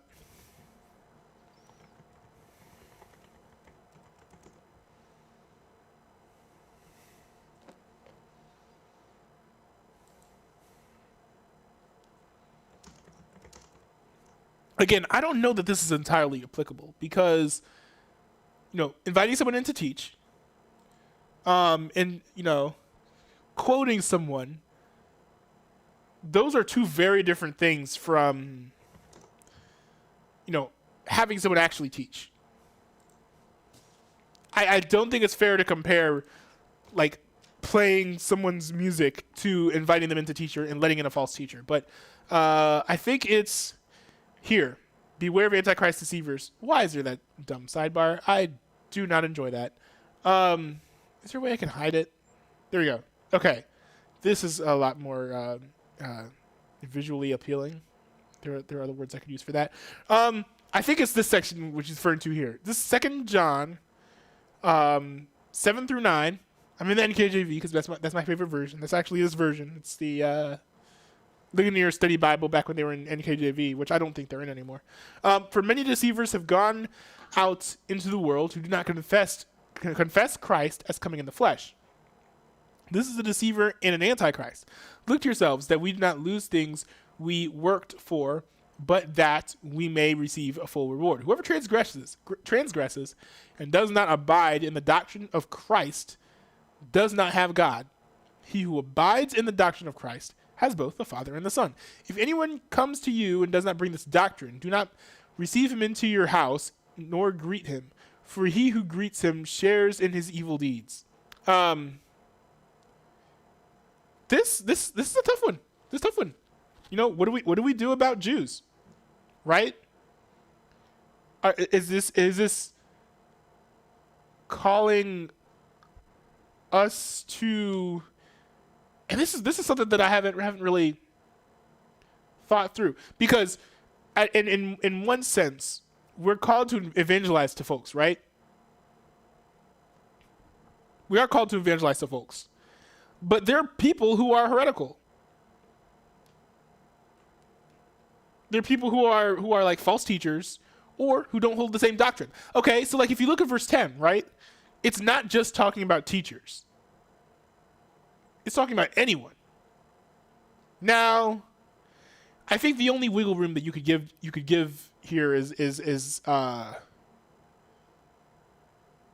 saying that this is not necessarily prescriptive, because this is a specific letter. It's being written to the elect lady, who I believe is an elder at this church here. So it could be that this church is being plagued. I'll have to look more into this. It could be possible that this church is being plagued by a lot of false teachers who are just in the area, running around and deceiving the members, and they just keep taking them in because they're trying to be nice. But at the end of the day, he's over here like, no. The author's like, no. Stop bringing in these false teachers where they're just going to come in and deceive the flock. Like, at a certain point, it has to end. So just stop bringing these people who are not coming in with the doctrine of Christ. So maybe it was a more specific thing. But if not, what are you going to let Muslims into your home? Are you going to let Jews into your home? Are you going to let Mormons into your home? I think it's a lot more applicable to that than this whole debate about what music we should play in the chapel. But that's just how it looks to me. Let's continue this.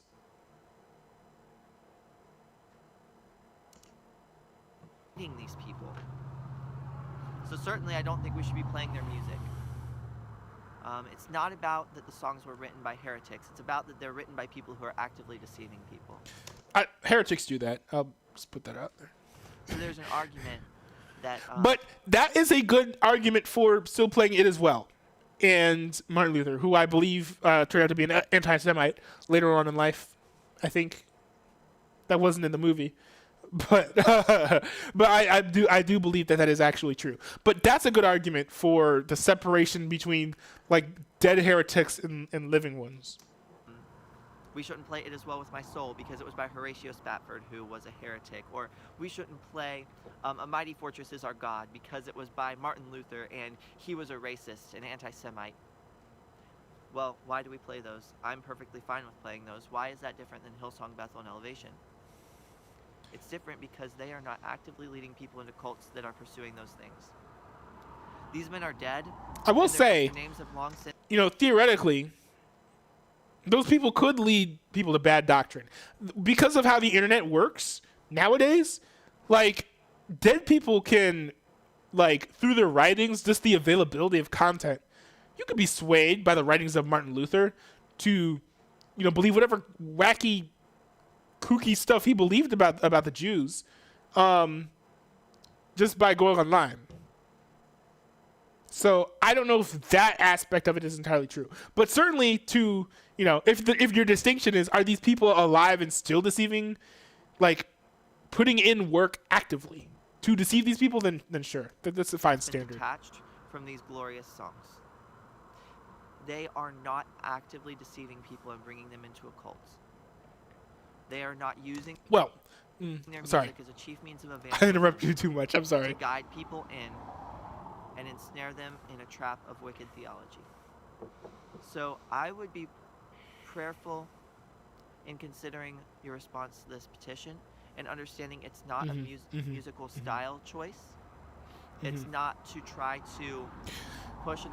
Another thing too with this petition, and I don't think it's as important as people make it out to be, but I think how we respond to divisions in the church, and this is a really good example, okay? Because especially if you're watching this as a Cedarville University student, okay? This may seem insignificant to you. In the grand scheme of things, this is insignificant. But we're not going to be at Cedarville forever, right? We're going to be in situations where we're in an actual church and maybe someone makes a petition like this, or maybe someone just like starts a conversation saying this is something we really need to do. And we need to use examples like this to figure out how we're going to respond to things like this in the future when we're out on our own as individuals of the greater society, not in the silo that is Cedarville University, hidden away from, you know, the rest of the state. I mean, we're in the middle of cornfields. You know, so yes, he is right. This needs to be, how you respond to this should be done with prayer, with much thought, consideration, as much neutrality as possible. You know, I initially was not in favor of the petition. And then later, I went and talked with Ethan Tanner, and I was a lot more intentional with the questions I asked. And that changed my mind because I was thinking more about what he was saying. I asked more relevant questions about the most important details, and I got what I needed to know. Now, this does not mean you have to agree with me, Ethan Tanner, or Mason A. Kimball on where you stand in order to be a good Christian. Does not mean that you are in theological peril if you are against the petition. It just means think about it. Don't make a knee-jerk reaction. Agenda on people. What it's really about is a cult that has infiltrated Cedarville University and many other places. This cult hasn't really... I don't understand how the cult itself has infiltrated Cedarville University. I don't know if they're like... I don't know.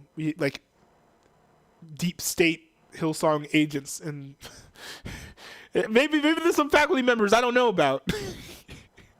But to my knowledge, it has not infiltrated Cedarville University. So I would hope and pray that you would support this petition.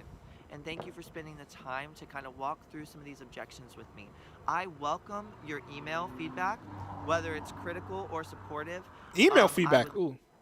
I could email him the link to this. Love to talk with you, and I hope and pray that we can push this cause forward as we try to better our chapels. Listen, we know there are issues with chapel.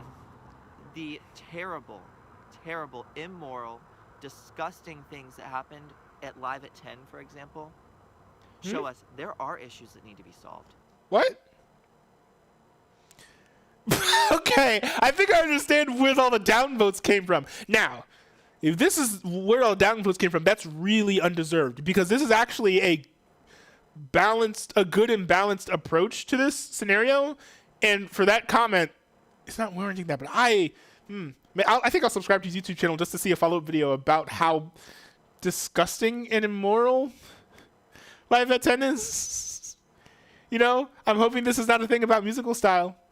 The terrible, terrible, immoral, disgusting things that happened at Live at 10, for example, show us there are issues that need to be solved. Cedarville is not a perfect university, and that's true. They are not we have a lot of flaws. Yeah. Properly filter everything. Sometimes but we're good. Students need to have a voice, and sometimes we need to correct. When I will say, I think some, you know, well, no, pedantic. And sometimes we need to correct when things go too far in a certain direction. And as we can see from the entertainment that was put forth, quote, entertainment that was put forth in chapel that promoted sexual immorality, such as the song that speaks of inappropriate dancing, the Miley Cyrus song Party in the USA, or the okay, hold on. All right. Sorry. I am going to look this up. That's too good material to just ignore. Hold on. Wait a minute. I'm gonna look this up. Party in the USA, because it's Miley Cyrus. I wouldn't be shocked if it had immoral stuff. Miley Cyrus has had immoral album covers before, but I don't know of anything specifically bad that she was promoting in Party in the USA. Hot tub playing at LAX with a dream of my cardigan, land of the blah blah blah. I'm gonna fit in. Jump to the cab. That doesn't sound immoral to me. Tummy's turning and I'm feeling kind of homesick. Yeah, I don't really see anything there. Jay-Z song's on. I don't think that's what he's referring to. Put my hands up. They play my song better. That's why Nod my head like yeah, move my hips like yeah, get my hands up, they play my song, and they're gonna be okay. Okay, maybe this moving my hips thing, I guess. But I don't even know that it's specific enough that I could say that it's, you know, anything immoral. Is there anything else in this that could be construed as immoral? Get to the club, my taxi cab, everybody's looking at me now. I'm gonna take rockin' kicks, you gotta be from out of town. So hard with my girls not around me, definitely not a Nashville party. Stiletto, DJ John favorite tune. The Britney song was on. All the same lyrics. Hopping on a flight back to my hometown tonight. Something stops me every time. DJ plays my song. Moving my hips like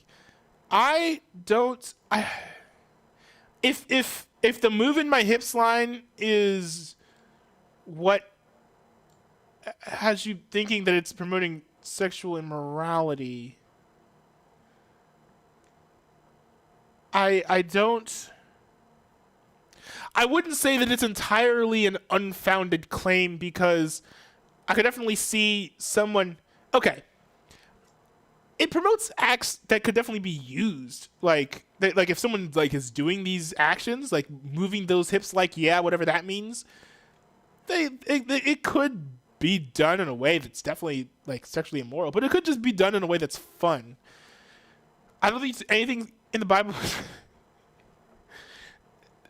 That's an overused argument, but moving hips is not necessarily a sin, but you know, part of it is like a motive aspect to it. Like, are you doing this, you know, just to get attention, right? I mean, look at verse 2. You see that there's a bit of, you know, attention-seekingness here. Everybody's looking at me now. Who's that chick rocking kicks? Haha. But even then, it's kind of hard to tell if like that's the intent or not. It's certainly the effect. But in any case, that's an interesting take. I don't agree with it.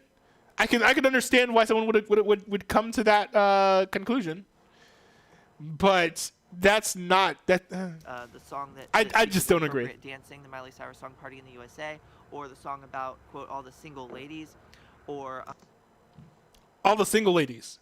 Do we want to do this one? This one might be the easier slam dunk for him, because I don't know these lyrics either.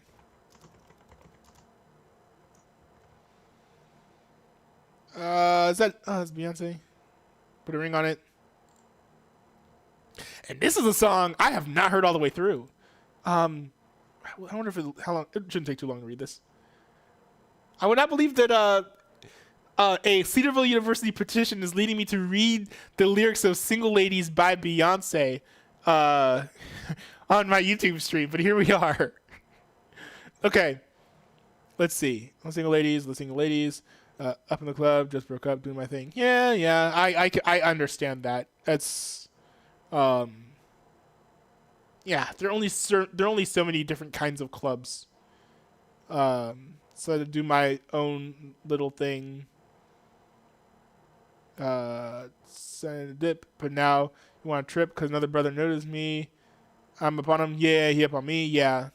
I understand that. I agree with that one. That's.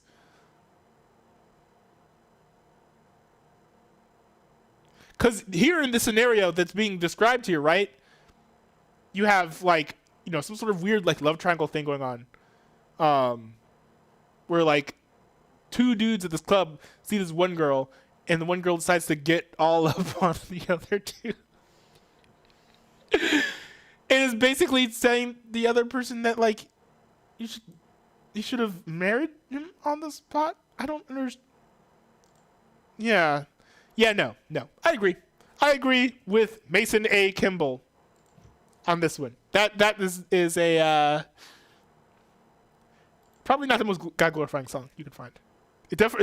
Yes, I agree. It does promote sexual immorality. Other songs that were completely inappropriate, or jokes about Apple that were completely in terrible taste and evil and immoral, or talking about all the various things, mimicking the Family Feud, the television show that is completely evil. the more I watch this, the less I want to laugh. I have some questions about this guy's thinking, and I hope that I run into this guy or he stumbles across this video and we connect for something. I am really interested to see what is his compass for his what's his moral compass. I'm really curious about Family this. Feud, the television I don't show. Family Feud. I'm really interested. I'm really interested. Completely evil. If you watch it, Completely you know, evil. It's a terrible show. I don't watch It's it. a terrible but I show. have watched it in the past to my shame. To his That's a shame, terrible he's show. okay. Sorry. No. Okay. I want to apologize. That was bad. I want to apologize on the spot for the stream. If something like if watching Family Feud pierces your conscience, then you most certainly shouldn't watch it. I'm just really curious to see to hear, why it is you think that it's immoral and completely evil, irredeemably so that you can't take the format and completely change like the entirety of the content from the questions to the answers and it still not be redeemed.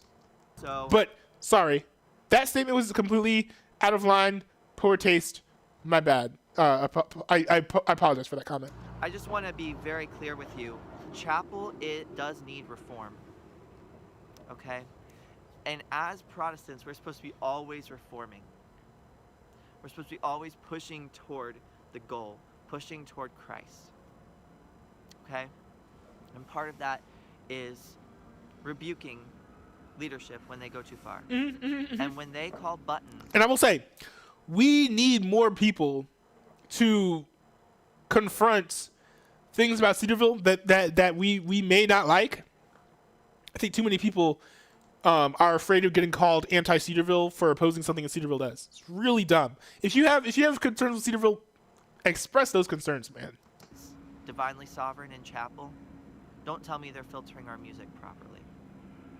So in love and in grace, okay, we want to present that to these people. Which So God, I will admit, unfortunately, because of the comments that I made, you have shown more grace than I did in this reaction. So I apologize for what I said. as you make your decision regarding this petition. Thank you. So, my thoughts, my reaction to this.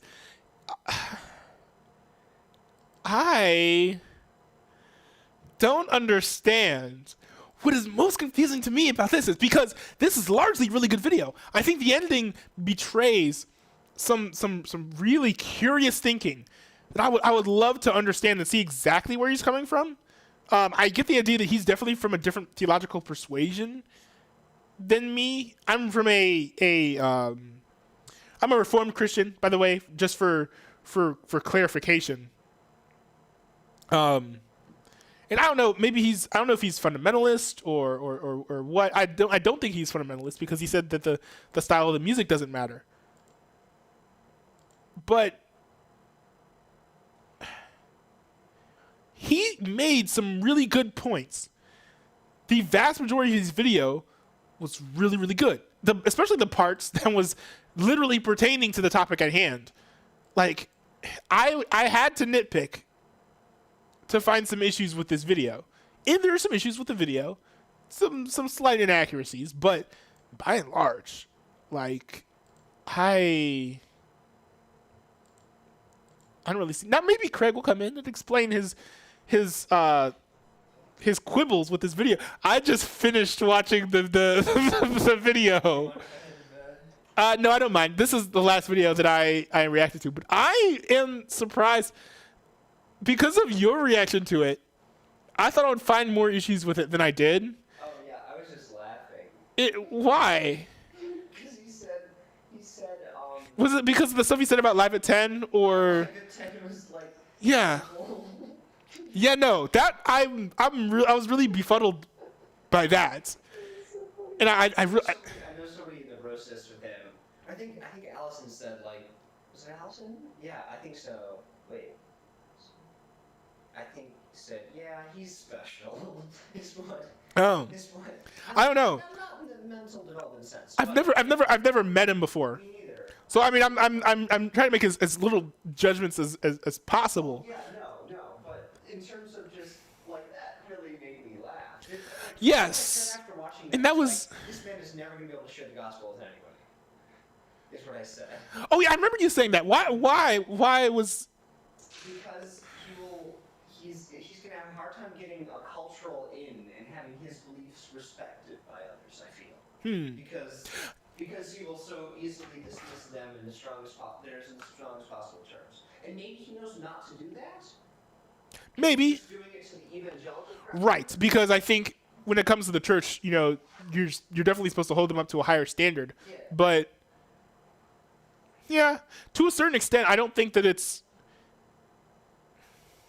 trying to get a cultural in shouldn't be like a chief goal of Christianity. I think that, you know, his video, I think. That statement seriously. Okay. Yeah. Yes. I mean, his video comes from a place, I think, of having certain theological persuasion, which I think is probably in large part driven by Scripture. So. Yeah, it is. So I don't. You know, if that's where everything is flowing out of, then I think it's fair for him to hold the views like that he holds himself. I think if he's the level at which he's verbalizing them, it feels like that he's going to be putting a greater emphasis on that than, like, I've just never seen anybody put such a huge emphasis on a topic like that, and I feel like it may become elevated than more important things in the faith. Yes, that's true. And especially, like, if I'm imagining him just talking with somebody on the street and speaking in a similar way, I don't think he would get very far. If he speaks in the same absolutes. Right, which maybe he would, but I don't think that he would. Okay, and that's good. That's what I would hope. Yeah. Yeah, but it was very interesting. And the thing I found most curious was his Family Feud comment. But it being completely evil?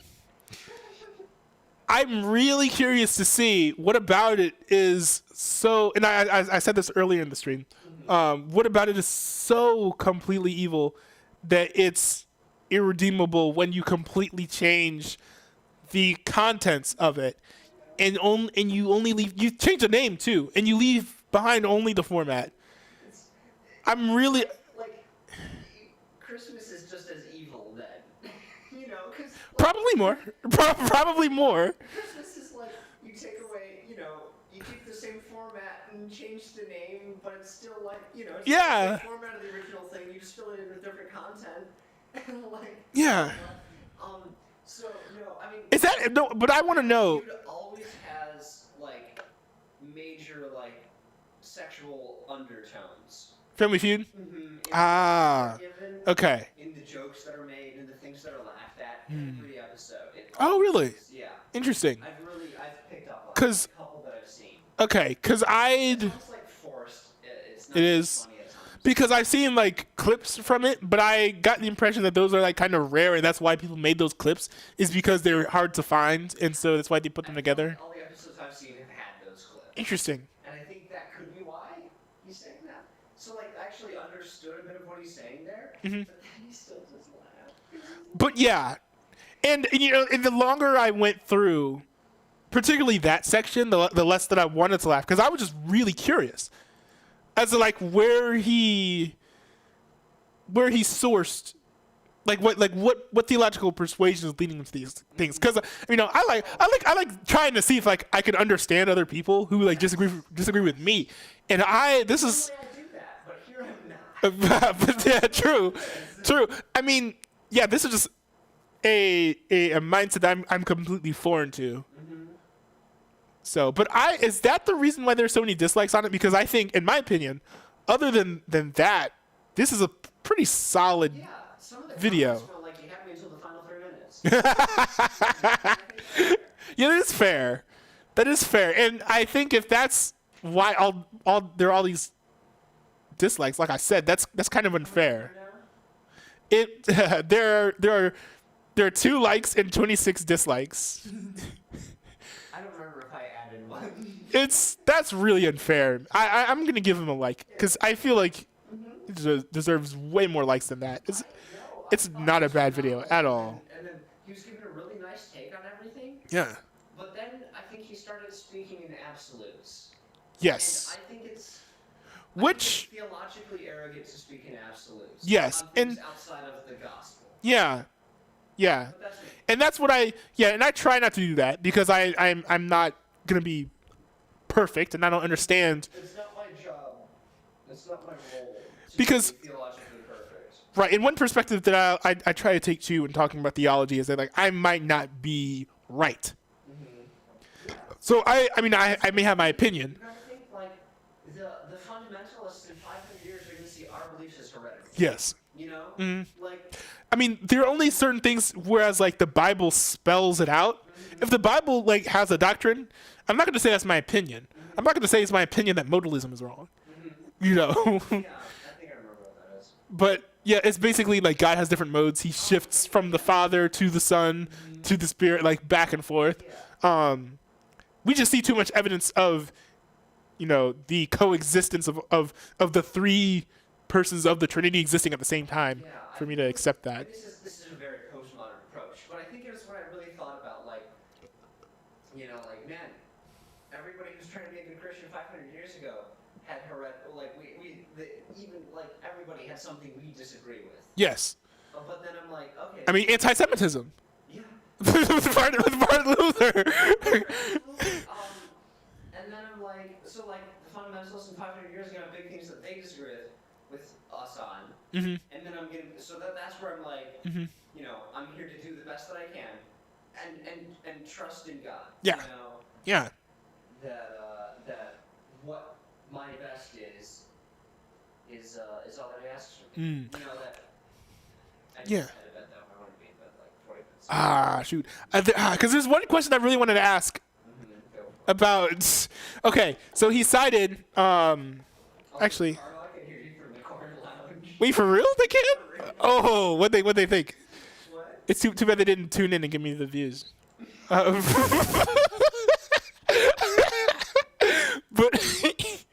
there's this text real quick that he cited where it says for many deceivers have gone out into the world, do not confess Jesus Christ is coming in the flesh. This is deceiving the Antichrist. Look to yourselves that we do not lose those things we work for, but that we may receive full reward. Whoever transgressions does not abide in the doctrine of Christ does not have God. He who abides in the doctrine of Christ has both the Father and the Son. If anyone comes to you and does not bring this doctrine, do not receive him into your house nor greet him, for he who greets him shares his evil deeds. So he was. Is this a letter of John? This is an epistle. This is 2 John. So we got an epistle. Yes. How do you take that passage? Who is this being written to? It's being written to the elect lady of some church. I don't know I could probably pull up the background real quick because I think. I would get some background on her. But on first glance, this seems to be more specifically prescriptive of a.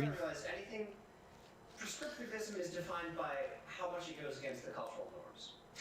Really? Let's be straight up. I think prescriptive. I mean, I think being against homosexuality is against cultural norms, Yes. but So that's whether or not something is prescriptive is. I'm sorry.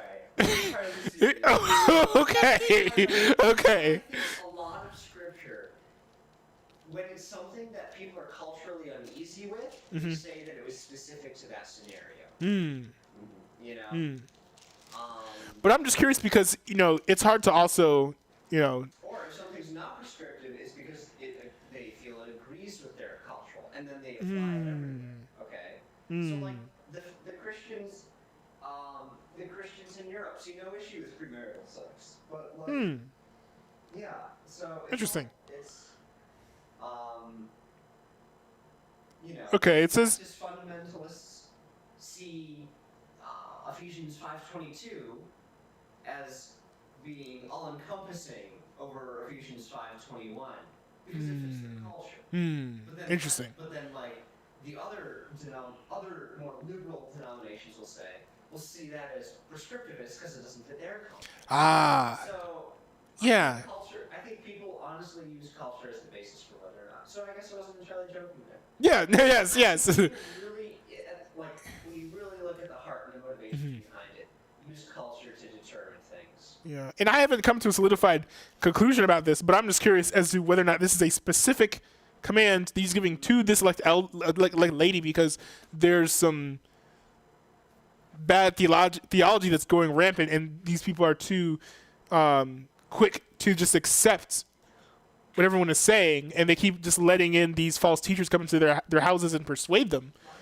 Because I don't know that, what would we say the same thing to a pagan or a Jew or a Muslim or like a Mormon? No, you can't come into my house because you don't believe in the doctrine of Christ. Jesus broke that rule. Yeah. Well, he never had a house. He never had a house to lay his head. He had a house, but just not while he was doing his ministry. Right.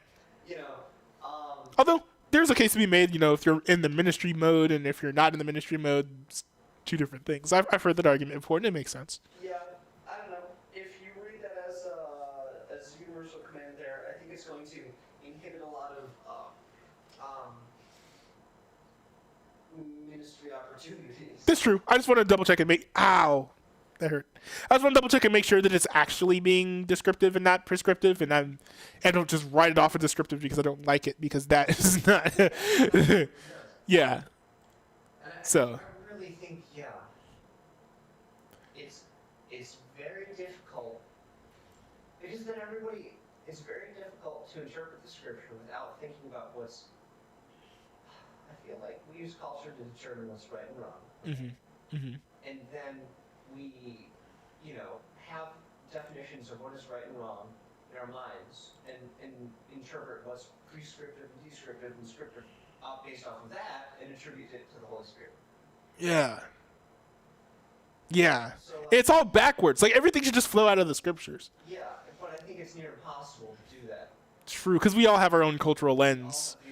Our own cultural lens, and it's extremely difficult to not. Yeah. Yeah. Well, in any case, that is all of the. Those are all the videos that I have time to review for tonight. I know I wanted to get into the whole SNL clown abortion skit and Kyle Rittenhouse, Astro World, a whole bunch of other things. But those will probably have to be saved for another stream. But thanks for everyone who watched and who suffered through my my incessant interjections throughout the Cedarville video. I just had some interesting things to say. Well, I thought they were interesting. But anyways, thanks for watching the stream. I hope to see you guys again later. Don't forget to join the Discord. Link is down in the description. And pop into the live the audio visual communication channel on the Discord when I'm streaming if you want to talk to me in person while I'm streaming. Peace out.